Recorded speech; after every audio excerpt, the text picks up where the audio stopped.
Greetings of the day. I, Lakshman Jajodia, welcomes you in this video lecture of BCom 6th semester for Business Finance 2. In the previous video lecture, we have started with the part of our second unit, that is secondary market. Now, in this lecture, we will move further with that and sum up the part of secondary market from unit number 2. And we will look after the two things in this particular video.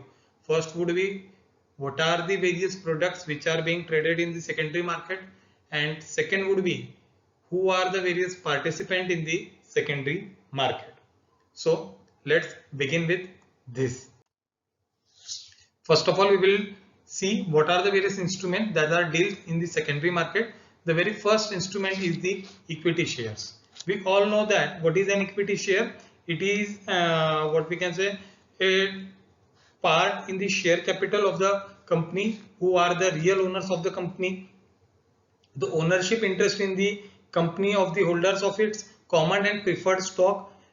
It is commonly referred as an ordinary share, and it represents the form of fractional ownership as a shareholder in the company of that particular what we can say share.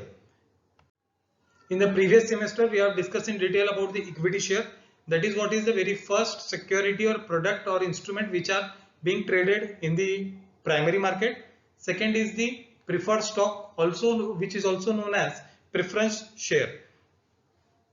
The holder of these shares are entitled to certain preferential characteristics, or these shareholders have certain preferential features. That is why they are known as preference share. The very first preference, this is with regard to the preference in payment of dividend. Second is preference in payment of capital. That is why they are being called as preference shares. With regard to this, apart from this, they are entitled to get a fixed rate of dividend, which is not seen in the equity shares. In equity shares, what we have said in the segment, that they are entitled to dividend, but the rate is not fixed, whereas in the preference share, the rate of dividend is always fixed and they are paid before equity shareholders. That is why they are known as preferential stock or preference shareholders. That is why they have certain what we can say priority over equity shareholders in payment in surplus also. Even in case of liquidation also, they are repaid capital before equity shareholders, hence they are called as preference shareholders. Again, we have seen the types of preference shareholder, that was cumulative preference shareholder, participating preference shareholder, cumulative convertible preference shareholder. We have said that what is cumulative preference share? Cumulative preference share is that shareholder whose dividend would get accumulated even if company fails to pay the dividend for the particular year or years.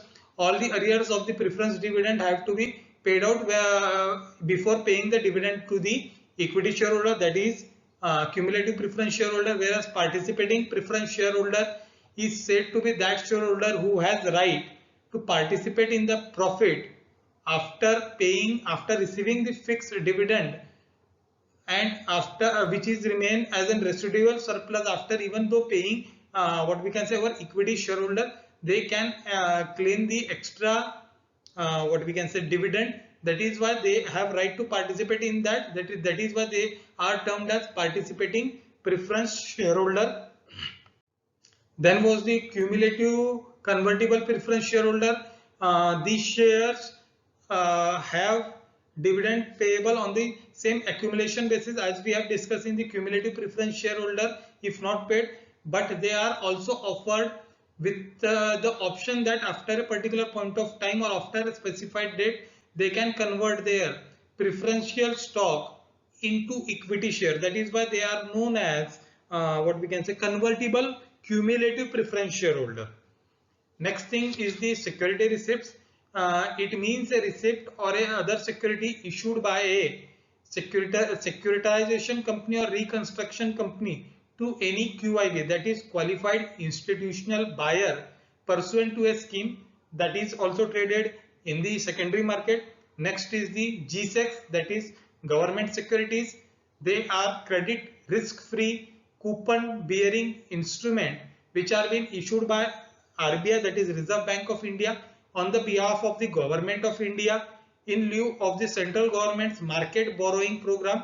Whenever government requires the fund from the market, government directly do not jump into the market for the purpose of raising the fund. They uses government security via the intervention of the RBI, who help the government for the purpose of raising the fund for market in the market borrowing program. Then is the debentures. We all know what is an debenture. It is an debt document issued by a company bearing a fixed rate of interest, usually can be paid as written into the document or half yearly or on the specified date, and principal is to be paid on a particular date, that is on the redemption of the debentures. Usually debentures are secured by the charge against the assets of the company in favor of its holder. They are known as the what we can say, creditors of the company. Then are the bonds. Bond is a negotiable certificate issued by a company or municipality or government agency. Normally bonds are unsecured. Again, a bond investor usually lends its money to the issuer. In exchange, the issuer promises to pay the loan amount on the specific date which has been priorly decided, that is known as maturity date. For the bondholder, the periodical payment of interest is to be done by the issuer till the life of the loan or till the maturity of the bond certificate. Next is the commercial paper. Commercial paper is an short-term trading security, usually traded in the money market also. It is a promise to pay a fixed amount that is placed in the market either directly or through intermediary. It is usually issued commercial papers are usually issued by the high credit rating companies who have high credit standing, and they have to pay the bond or redeem the bond at par on the maturity date, not before or after the date, and therefore does not require any guarantee. Usually, as we have discussed, it is a money market short-term instrument with a maturity of normally 90 days. Commercial papers are usually issued at discount and redeemed at par. Last is the treasury bills. They are again also a short-term source of finance which is being dealt in the secondary market. Usually these short-term can be up to 91 days. Again, these are issued by the government as the means of financing its cash requirement in the particular segment. They are again issued at discount and redeemed at par. Now moving to the second part of our this video lecture, that is the last part of secondary market, that is participants or intermediaries in the secondary market. Stockbrokers or brokers, dealers are the obvious participant in the secondary market. As we all know, they are the prime members who act on behalf of their clients for the purpose of execution of the transaction in the secondary market. They are the members of the exchange and facilitate transactions between the principals or the on behalf of investors. They are responsible for the purpose of trading into the exchange. They bring together buyer and seller to one place so that transactions or buying or selling of the securities can be done. In many markets of the world, we can see that stockbrokers themselves act as an speculators. In fact, some members that speculate eitherly don't have clients, they only speculate the market and earn money. That is the first participant. Now moving to the second participant, that are financial intermediaries. We have discussed who are the financial intermediaries. Now we would discuss how they are the participant in the secondary market. We have seen in the earlier segment that we have seen that the financial intermediaries are the largest holders of the equities. Usually they are the largest participant in the secondary market. These intermediaries are active in the markets as buyers of the equity shareholders, as they require funds for investment, and also they act as an what we can say face for their clients in the secondary market. They usually they are also as buyers and sellers, as they change the nature and the size of their what we can say portfolios in connection with the changing situation into the market. Here bank also act as an intermediary, because they also invest their fund into the equity into the secondary market, but the amount is quite relatively small, and most of the bank usually hold shares as an opportunist, because they usually try to what we can say take the gain from the what we can say incorrection, take the gain from the market as an what we can say speculator or opportunist. Next is the fund manager. The fund managers are the largest participant again into the equity market or secondary market, not as an principal but as an managers of the principals. The principal usually outsource their fund management requirements to these portfolio managers or fund managers, who can be trust, can be majority of insurers, then retirement funds, mutual fund houses. Even though certain individuals also hire fund managers for the purpose of managing their funds into the market, even though certain brokers also fulfill this function on behalf of their client, who has sometimes who uh, act as on behalf of individuals.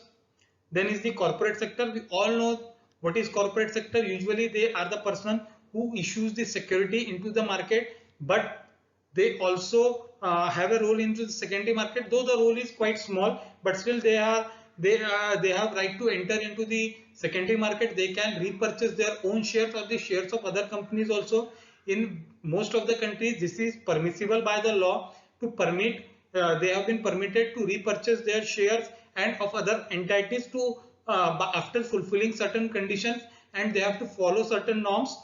These shares are held as treasury shares or stocks, which may be sold again as per their convenience or as per their needs. Last are the speculators and arbitragers. Speculators and arbitragers are again important participant in the secondary market, because they add liquidity to the market and also add to the price efficiency. Usually they do not constitute a separate group, but they are part of the categories which are been mentioned above. It can be possible that a what we can say a shareholder or a financial intermediary can act as a speculator or arbitrager. What can be a speculator? Who takes the advantage or incorrections, who takes the advantage of the ineffectiveness in the flow of information into the market. That is what is a speculator. Arbitragers, who are the person who takes the position into the market to arbitrage their position.